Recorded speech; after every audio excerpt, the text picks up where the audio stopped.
శనివారం నాడు స్వామి హనుమ యొక్క ఉపాసనకి అత్యంత ప్రీతిపాత్రమైన రోజు.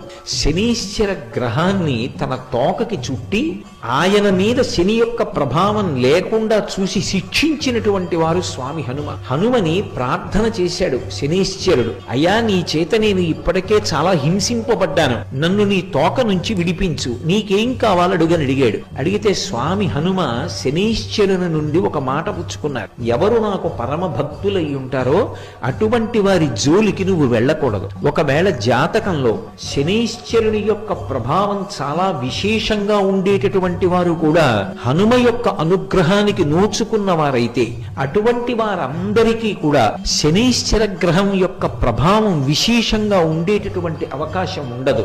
అందుకే హనుమదుపాసన శనివారం నాడు చేస్తే శనీశ్వర గ్రహం ఆనుకూల్యతని పొందుతుంది. నవగ్రహాలు కూడా ఆనుకూల్యత పొందాలంటే హనుమ యొక్క అనుగ్రహమే